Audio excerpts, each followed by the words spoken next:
Never in my life did I think I would get into, let alone complete a game made by FromSoft. Years ago I purchased the first Dark Souls, and to this day I still only have 2 hours on record. My first experience with these games was quite miserable. I had a pretty good idea on how it would go, but man did I severely overestimate my gaming skills. The most I ever remember from the 2 hours I spent with Dark Souls was that it was chock full of constant running around the first area, getting murked over and over by skeletons, then eventually coming across one big ass dragon. Needless to say, I didn't get very far. It was quite a demoralizing experience, and I never felt any desire to play it, let alone any game like it, ever again. Then came Elden Ring. Cross the fall to the lands between, to stand before the Elden Ring and become the Elden Lord.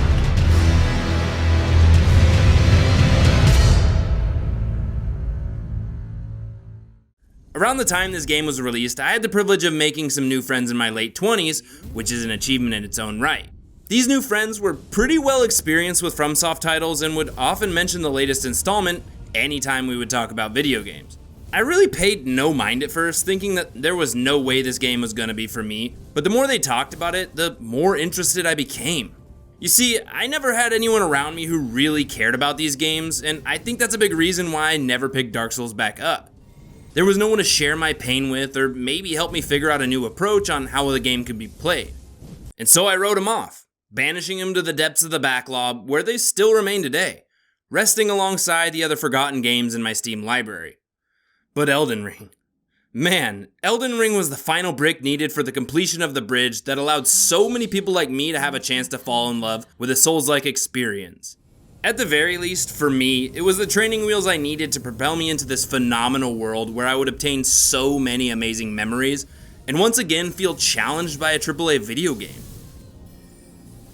Alright, let's just jump into it. The very first thing I need you to know about Elden Ring is the absolutely insane level of artwork in this video game. Holy shit, from the very beginning, as you finish the tutorial and open those doors to the lands between, it'll leave you utterly breathless. I can't believe there aren't more games built around the art style of FromSoft games. Shit, from what I've seen, nothing compares to the horrific, massive, detailed, insert 100 more descriptive adjectives here. These games do it all, and they do it all so damn well. In Elden Ring, the map is split into multiple sections, each having their own unique climate and ambiance, and your journey begins in Limgrave. Limgrave is a super rich, verdurous landscape that's just brimming with foliage, forestry, and frequent occurrences of somber wet weather. It reminds me a lot of my home state and gives me overwhelming feelings of relaxation. It's kind of an equivalent of one of those sound machines someone might use to fall asleep. It's just so serene. That is, until you actually step into the area and get unceremoniously executed by the tree sentinel. As a newbie to these games, I absolutely fell into the trap of the developers and got my shit pushed in multiple times by this dude before I figured out I could just walk by him. Limgrave strikes this perfect balance between ease of access and somewhat challenging. The dungeons in this area are some of the most linear that you'll ever encounter in the game, but certainly have their fair share of unforgiveness as well. Enemies will be hiding around corners, sitting, waiting to jump out and delete half your comically small health bar.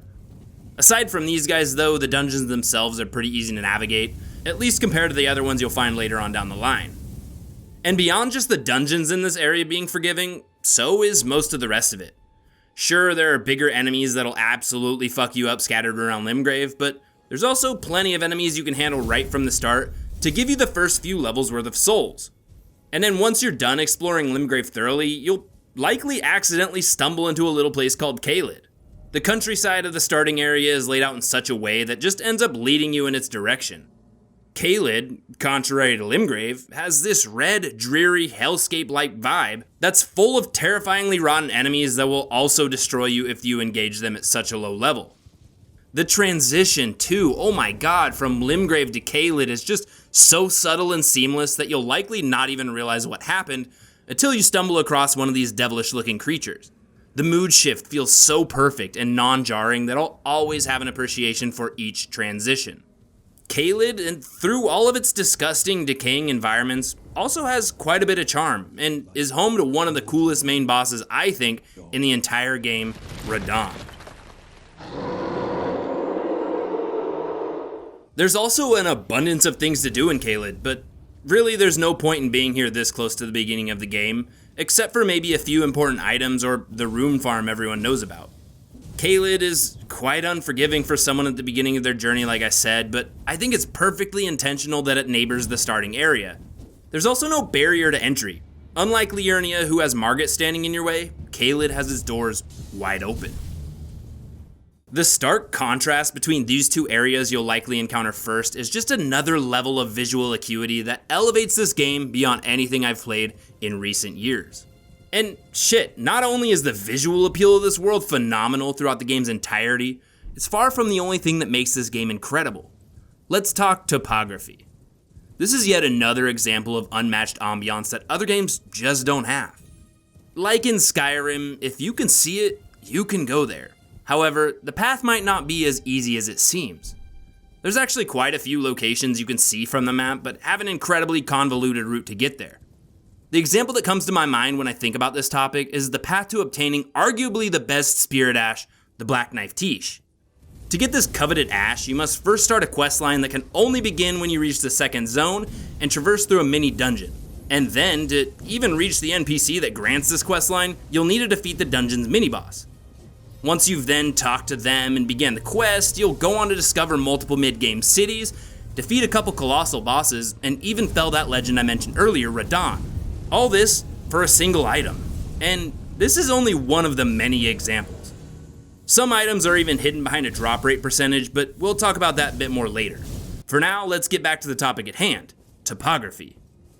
Elden Ring's landscape is the furthest thing from linear, and as you shuffle around the map, you'll run across plenty of hidden corridors and cascading hills.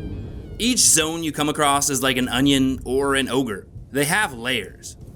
With the help of your horse Torrent, you're able to traverse some of the higher cliffs by using these little air gusts called spirit springs, but these springs aren't really that abundant throughout the world, so you'll still be spending plenty of time looking for an alternate way up. As brutal as these games can often be, traversal of the lands between is one area of the game that grants at least some mercy. This is because the map in this fucking game, oh my god, this map. It's one of the most perfect maps I've ever seen. It depicts the terrain in such a way that makes it so obvious where there's breaks in the cliffs and possible paths to take. This gives the player comfort and allows them not to feel like they're playing completely blind. It's also very intuitive and very well designed since nothing seems too out of place or obvious for the sake of holding a player's hand. Take a setting like Liurnia for example. The massive bowl of cliffs surrounding a central water basin creates a dynamic where there's limited options when it comes to finding your way to the upper levels. But with the help of the map, it becomes a little more clear. It's subtle, yeah, but effective. It's truly things like this that unintentionally lend you a hand without making you feel like you're being treated like a baby. And yes, I know I'm just talking about a map here, but you have to admit, this map is arguably the most well-designed and visually stunning map you've ever seen in any video game ever. And as if you thought this world couldn't get any more perfect, let me introduce you to the score.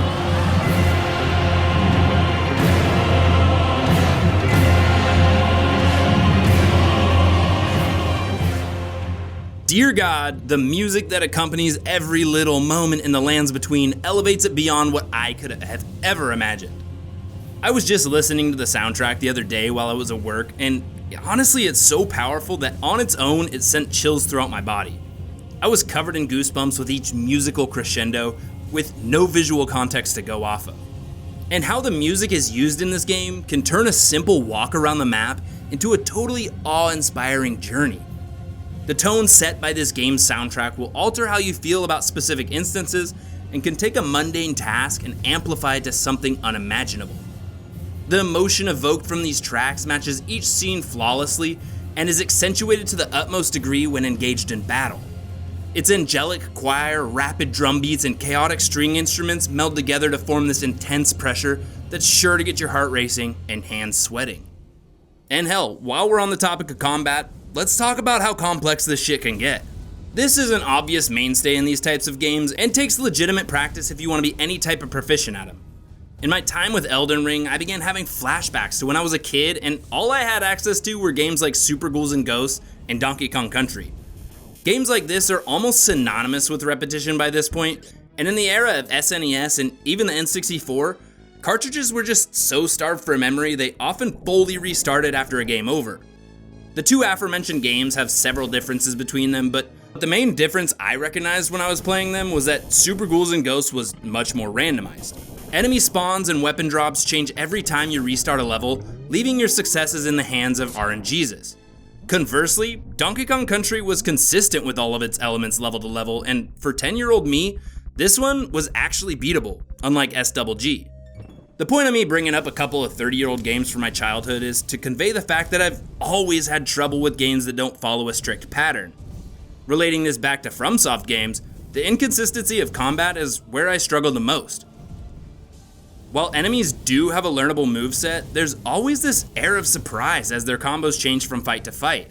For most fans, these combos probably seem somewhat trivial and easy to learn, but for me, well, you'll always find me panic rolling in the arena while the enemy spends 20 seconds winding up for a large onslaught of strikes that almost seems impossible to dodge.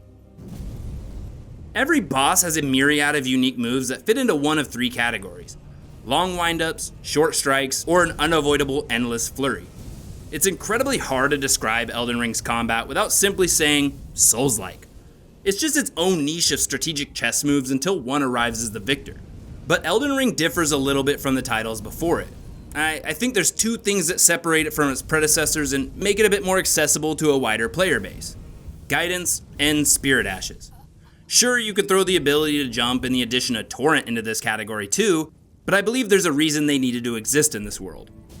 So, as I previously stated, I've hardly played any other FromSoft games, so really who am I to compare Elden Ring to any of its successors? Well, here's an easy answer. I have access to the internet. But seriously though, let's talk about guidance for a second. The one thing I know for sure I didn't get in my 2 hours with Dark Souls was guidance. From the very beginning, you're plopped into this world with nothing but your freedom to figure it the fuck out. My memory may be a bit fuzzy, and there very well may have been something telling you where to go, but I genuinely don't recall anything. However, I know for a fact that Elden Ring has this very obvious hand to hold, as it uses the Sights of Grace and the aptly named Guidance of Grace to point you in the right direction.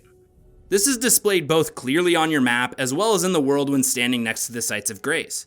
Though these directions are fairly ambiguous and don't give away exactly where to go, it's more than I think I ever had in any previous title. And with this at your disposal, you'll always have a pretty good idea on where to go. Spirit Ashes, on the other hand, make the game much easier than its predecessors by allowing you to have multiple allies in most major battles. Contrary to the previous Souls games that only allow a single summon in various big battles, Spirit Ashes make it so you'll always have someone beside you in the heat of battle. Beginning with the very first boss encounter, you can bring into battle both a sorcerer summon as well as the jellyfish ash you likely obtained along the way to the fight. Now, the spirit summons outside of a boss wall actually increase the health pool of the boss, but may prove useful in making up for the additional difficulty. In direct opposition to these summons are Spirit Ashes. Spirit Ashes are summoned within the boss arena and will not affect the health pool and only change the difficulty of a boss by making it easier. Ashes come at the cost of either FP or HP and can be upgraded up to 10 times to become even stronger. Given the circumstances, it's clear that these can provide an extreme amount of support at such a little cost, even if they are just a damage sponge. People like me, who are new to these games, have no problem using these whenever we can, while others much better than me likely maintain that they don't even exist. The addition of these key features between Elden Ring and other FromSoft titles is one of the things that makes this game more accessible to a more casual audience. But just when you thought this game was all sunshine and rainbows, you head up to the castle and experience your first real boss encounter. The very first boss you encounter, Margit, in my opinion, is a masterclass on exactly how to present a first boss to a fresh audience. Now, when I originally came across Margit, I'll admit I let my stubbornness get the best of me. I refused to take the time to increase my power level or even use the summon provided before entering their arena. That was mostly due to me not knowing it was there, but whatever. The experience I had was fueled purely by the adrenaline rush of coming exceptionally close to victory within my first few attempts. As I'm remembering it, after the first 4 tries, I was able to bring him remarkably close to death once. Within the first 10 tries, 3 times. And by the 15th or 16th try, Margit was vanquished. Looking back now, I can finally see that the point of all the failures with Margit was to subtly tell you you're not ready for this fight, trying to encourage you to explore more or level up before attempting this fight again. I chose not to do that, obviously, but I think how you handle this initial roadblock gives you insight on whether or not you'll actually enjoy these games. You can either struggle over and over and over again like I did until you finally win, you can take the hint and go get stronger to make the game a bit easier, or you can just give up, never to return again. And even now, as I'm reading this out loud, I can't help but think back to my time with the first Dark Souls. While attempting this game, I very quickly chose that third option. I quit. And I'm not really sure why I was much more committed when playing Elden Ring. It could have been my friends in Discord occasionally providing words of encouragement, or possibly the pure adrenaline each fight injected into my bloodstream. Whatever it was, when it was finally over, I was instantly hooked. Fully addicted to and looking for that next hit of dopamine from the wondrous encounters that were sure to follow. And speaking of future encounters, insert segue into talking about the bosses here. The main crux of Souls games are the boss fights. The culmination of exploration and character progression of each area lead to this eventual big boy boss that guards your path forward. Elden Ring refers to these enemies as legends. Most legends are required to be felled in order for you to become the Elden Lord, but not every single legend you encounter is mandatory. I would recommend doing it though, at the very least for their sheer magnificence. I'm obviously not going to cover all these titular bosses individually because that's not the point of this video, but rather I'd like to discuss them as a whole and talk more about the combat of these fights. Each legend has multiple phases. In each of these phase shifts, the enemy turns into an entirely different person and brings along a complete new array of moves. This transformation is honestly quite jarring for someone like me, as everything you've learned in the first half of the fight is now utterly useless. The best way I can think to describe this rapid switch in moments like this is going from fighting a Dr. Jekyll to a Mr. Hyde. The first phase can be challenging yet passive at times, but then phase 2 comes along and fucks up your entire perception of this fight. In phase 2, the fuckers act like they get injected with 4 vials of testosterone straight to the dome or something. The tonal switch of a phase change is just chef's kiss, and keeps the fight from becoming this stale, overly repetitive snooze fest. And what I just said, right there, is the pinnacle of what makes these games so fucking satisfying. It's unpredictable.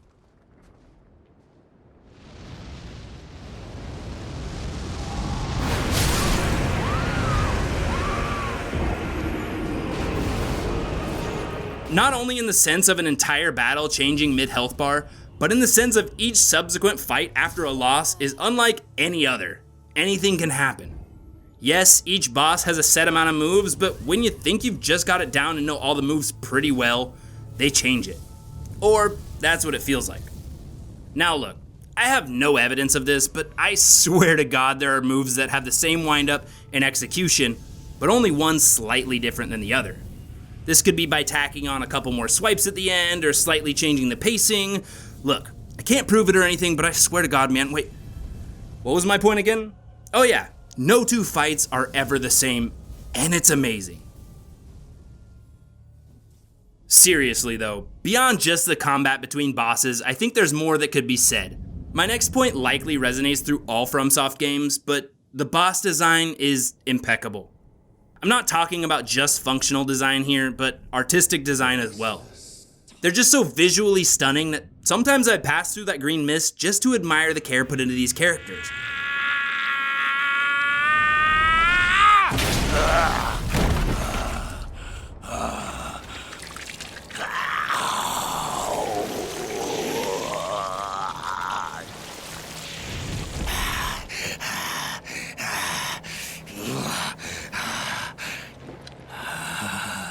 Truest of dragons, lend me thy strength.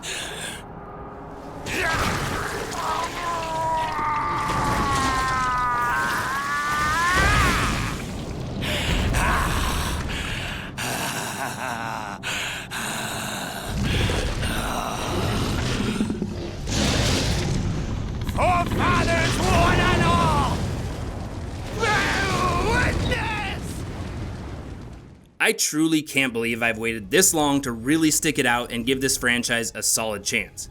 But after finally doing so, I think I've unlocked a whole new staple genre for me. After completing Elden Ring, man did I go down a rabbit hole. I'm still working my way through the 3 Dark Souls games, but in the meantime I discovered games like Outward and Lies of P.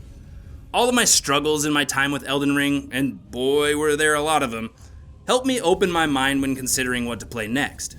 It helped me uncover the hidden mysteries that were tightly guarded behind my skill issues. Perseverance is the name of these games, and if you lack the willpower, you'll be just like me 8 years ago, struggling to finish even the first level. Of all that is golden, and one day we'll return together. Okay, so obviously this video couldn't be all positive, right? There had to be something I hated about this game, and there is. For sure there is, but it's so minute, it doesn't ruin the game. The biggest reason I think it doesn't ruin the game is because 99% of the time you really wouldn't even know it existed unless you got lucky. That's right, it's time to talk about loot tables. There is a metric fuck ton of items in this game, from things to level up your equipment to the equipment itself. To acquire everything in this world would be a never-ending battle of dying to jump puzzles and finding hidden doorways. However, there are some items that are only obtained from fallen enemies. This sounds easy enough, right? Wrong. The drop rates for many higher value items in this game have a very low chance to drop and may take hours or even days to materialize. The latest run I had while getting footage for this video, I spent over 3 hours getting all the parts to the Black Flame Monk armor, and wasted even more time trying to get the fucking horn to drop from the envoys, which I still never got. I later found out that there's like this luck type system called discovery in these games, but that's just a whole other can of worms I'm not trying to get into. Hell, I still barely understand it. My main point was that there are plenty of things out there in the lands between for you to find and just grab, but there's probably the same, if not more, waiting to drop from a random enemy.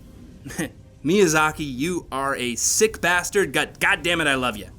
Oh, and to close it out, the very last thing I've got to say about playing Elden Ring was that it feels like it's trying to teach this very important lesson. A lesson that I think has lost a lot of momentum over time, and especially in video games. This lesson was that shit ain't easy. Now, you're all probably expecting this to be the part where I talk about how FromSoft games are just a metaphor for life, and that repetition will often lead to greater power and more successes, but just mentioning it right here does just as good of a job, don't you think?